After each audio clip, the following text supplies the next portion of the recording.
here we have to stop for turkeys crossing the street.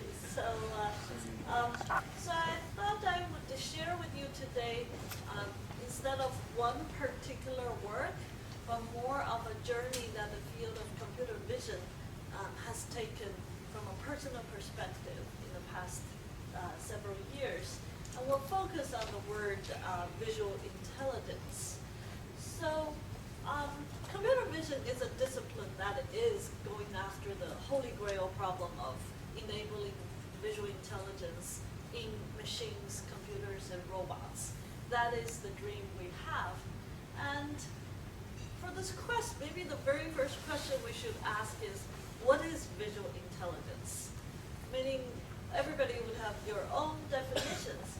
Here's one experiment that I did during my own PhD time that really inspired me to think about visual intelligence. Of course, this is on humans because, as far as I know right now, humans are still the most complex, capable, intricate, intelligent machine in the universe. So I want you to share with me the experience that the human cognitive experiment has. So if you were a human subject in my experiment, I'll sit you in front of a screen. It's a gray screen, big computer, and then you'll be fixating. And then once the trial starts, a real world picture would flash quickly and quickly be masked by some wallpaper looking thing. That mask is not that important. It's just to wash away the residual on your retina. And you have seen that picture, and then you're supposed to type the story you have seen as much as possible, as accurately as possible. Of course, I'm not going to ask you to type now, but I want you to experience the trials that the human subjects has experienced. So here we go.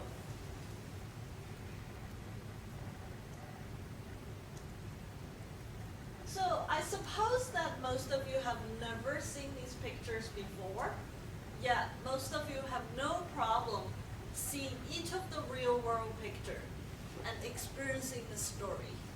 In fact, some of the pictures were presented as fast as 27 milliseconds. That is almost 1/40th of a second. The longest picture that's on the screen you've seen is presented for only 500 milliseconds. That's half of a second. Yet the human visual system is so remarkable that you or our subjects can really see a lot of things, even given such a short presentation time. As short as 40 milliseconds, humans are already seeing some high-level sceneries like outdoors and so on. And by 500 milliseconds, really depends on how much you pay them, they can write stories. A picture is worth 1,000 words or $1,000, depending on how you think about it. So some kind of game or fight, that's the particular picture that I'm showing as an example. The subject wrote some kind of game or fight, two groups of men, one in the foreground was getting a fist in the face, so we get a lot of objects, we get a lot of motions, activities, and then the scenery as outdoors because I see grass and maybe lines on the grass. I think of a game, a rough game, emotion. So this is quite remarkable, right? I mean, just for 500, half of a second, your human visual system is capable of soliciting all the low-level features, putting together basics such as objects, and piecing together a very coherent story. So this experiment was done in around 2005. It's published in 2007. This is what wakes me up every day, keeps me excited. You know, we have yet built any machine close to performing what human visual system could. And this is one of the holy grails I see for computer vision, is one day we're able to interpret the complex scenes of the visual world, be able to understand its content, and tell the story. So this is the kind of quest that I'm going after. Yes? So just because it flashes very quickly, the computer doesn't care. It's stored and it's been kind of been studied. So Sure. why is flashing a big deal? The flat is a big deal is just for this particular experiment, we're going after the human capability. We want to see that what is the limiting, how short a presentation time we need for humans to understand the story. You can give this picture to computer see for infinite amount of time. No computer today can tell the story. So I thought that for a talk like this, I'll share with you some more provocative views. So one of the views I've come to have in the past few years is that really the dream of computer vision is the dream of AI. This might come natural for some of you, but it wasn't natural for me when I started PhD program. My PhD, that computer vision is viewed as a module for AI. You have a module for smelling, you have a module for listening, you have a module for seeing, and then some super uber AI algorithm would just stitch them together. Today, after studying the human the visual intelligence problem for so many years, I believe that really much of what computer vision is about is what AI is about. To just substantiate this claim, one of the more widely accepted definitions of AI is put forward by Patrick Winston a couple of decades ago. It's the artificial intelligence is the study of the computations that make it possible to perceive, reason, and act. And if you think about what visual intelligence involves, all three of these components are involved. Let me ask you a question about what? It doesn't see, but don't you think it's AI? Sure. It doesn't see. I didn't say that AI is only about seeing. I'm saying that the problem in computer vision is largely the problem of AI. So for example, perceive. If you look at, perceive is actually easy one. Everybody is convinced for vision system to work, perception is a critical component of it. This is my son, he's 1.5 years old. For him, that his visual system has been advanced enough that he sees the shape and color, he sees layout, he sees objects in the world. But beyond this, a 1-year-old visual intelligence system is also capable of reasoning. For example, a child knows the affordance of objects and sees what he can eat, what he can sit on, what he can crawl on. He also can reason about complex emotions or situations like social interactions and social emotions. And of course, much of these intelligence feed into the most important task, which is to act. And again, a child as young as 1 year old is able to take in all this information and act and interact. So all these aspects of an intelligent being is part of what vision cares about. And I don't think I really need to convince this audience that computer vision is one of the most important enabling technology that our future world will need. If we solve the vision problem, we will be able to really help in almost all aspects of this human life and our society, ranging from healthcare, exploration, personal robot, transportation, entertainment, national security, and many things. So this is the field that I work in. One of the lucky things for working in computer vision field is that we actually have a very interesting birth story. Not all fields can tell an interesting birth story. So how did computer vision get started?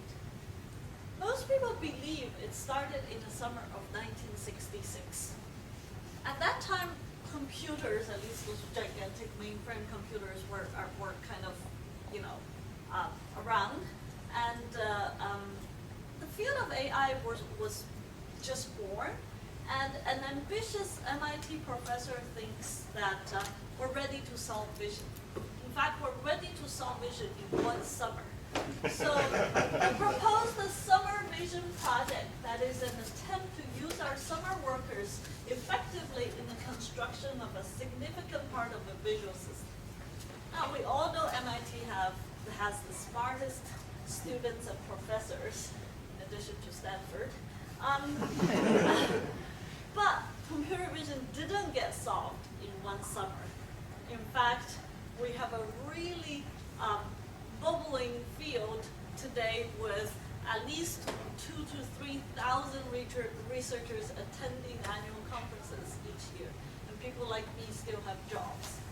So, why is computer vision so hard? Why is the vision problem so hard?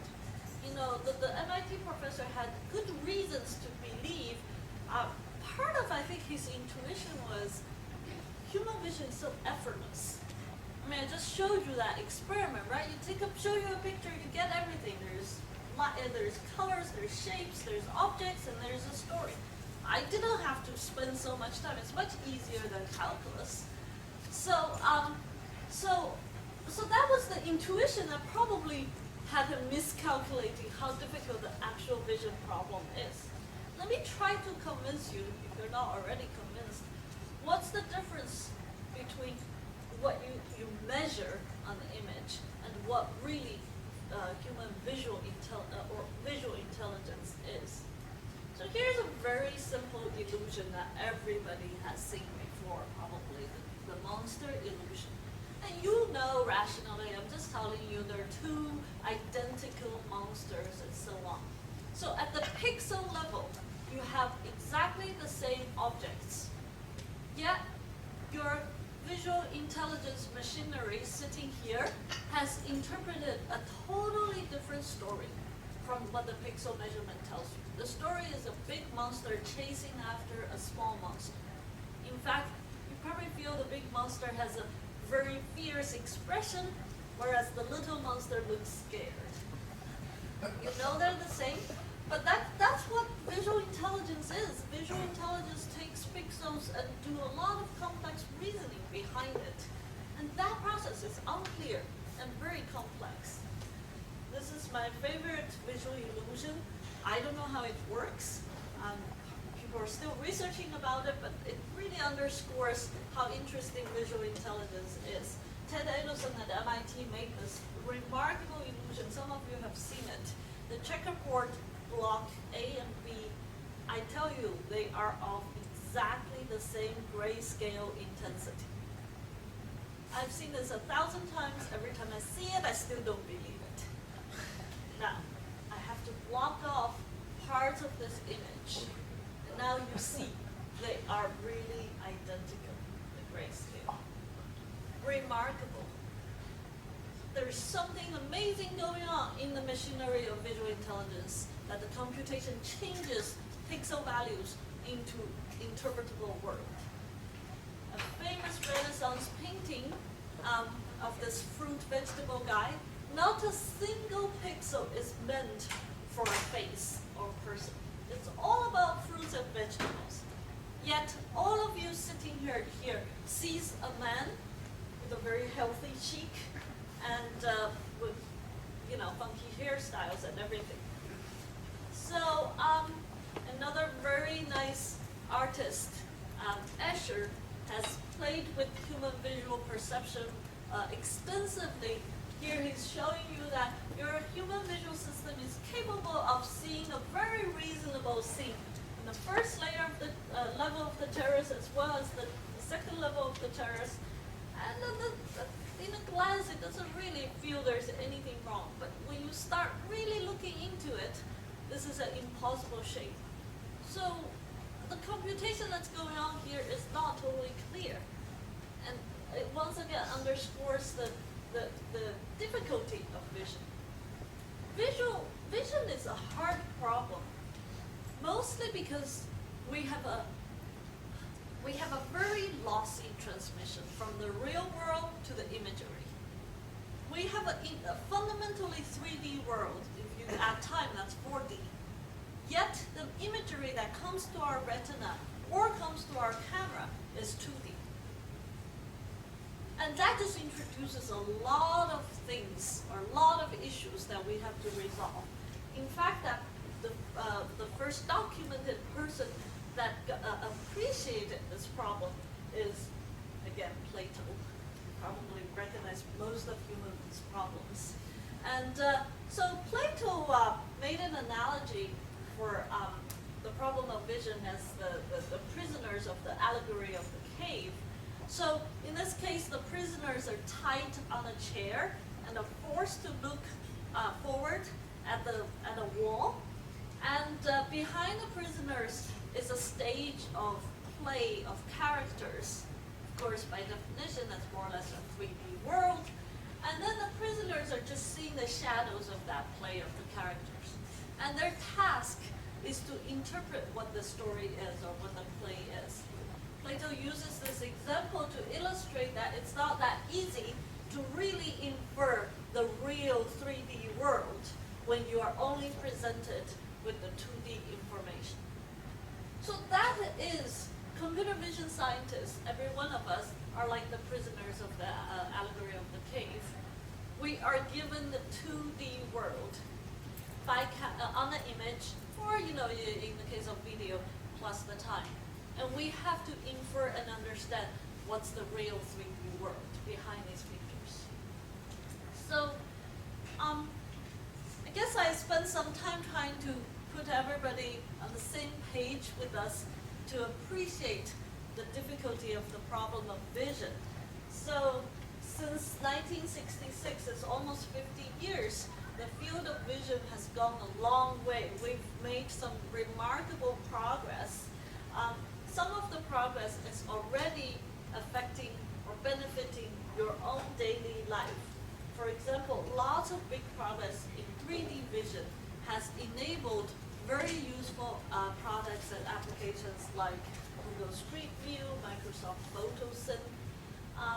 We have understand a lot of things in low-level motion and tracking, such that these algorithms are already used in prototyping self-driving cars or unmanned vehicles. This is Stanford's junior trying to make a left turn at this intersection, and junior is able to recognize the movements of other cars at the intersection and make the decision at the right time. Probably some of you, at least your children or grandchildren, are enjoying Microsoft Xbox Connect, and that is a piece of technology really born out of computer vision research in terms of using sensors to recognize human motion and human movements. Everybody has smart cameras and phones that detect faces. That is another technology coming out of computer vision. And some application like Google Doggo is already capable of recognizing specific objects, such as Eiffel Tower or Golden Gate Bridge or book cover and all this. So computer vision has come a long way in the past several decades. Yet we still have an even longer way to go. We haven't even solved some of the most basic problems for visual intelligence. Here's one example. So, what is this? It's actually not a complex picture. It's just a foreground object against the reddish background. Anybody know what this is? Huh? Anyone from Australia?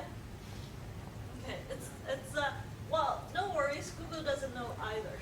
So, one of the most state-of-the-art in usage product or application thinks it's a brownish blob against red background. It's actually a wombat. It's a nice marsupial in Australia. So you're like, okay, you just showed me. It happens to be one of my favorite animals. You just showed me something that no one Live or a knows. toy? Huh? Live or a toy? This is a toy. Oh, okay, good. You're like, all right, that was a little bit of too difficult, right? We can't expect computer vision to know this. Well, we all know what this is. It's just a coffee mug, and Google thinks it's just an orange blob against some light brown or yellow background.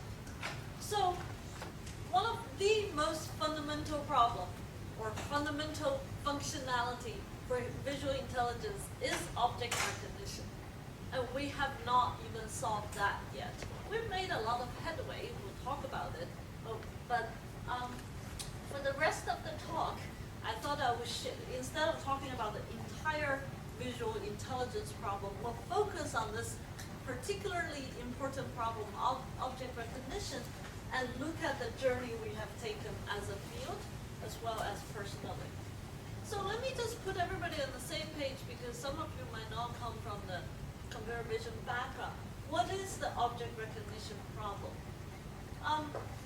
There are many different definitions, but let's just keep it simple. Given a picture with a more or less main object in it, the problem of object recognition is to assign a label to the object. Okay, so in this particular case, you're supposed to assign a label wombat. And that is the definition of the task of object recognition. Of course, life is not that easy. These pictures all contains wombat, and you have to be able to deal with that. Your algorithm has to be able to deal with that wombats in different articulation, occlusion, competition, and camouflage.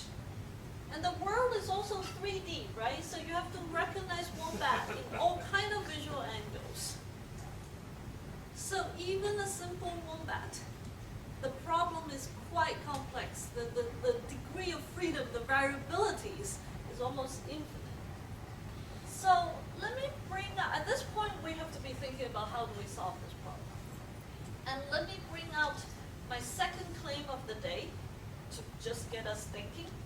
And the second claim, or the last claim, no worries, is that I believe that there are three really fundamental elements that are needed to solve the problem of object recognition. In fact, all problems in computer vision. And these elements are data, learning, or statistical learning algorithms, and knowledge.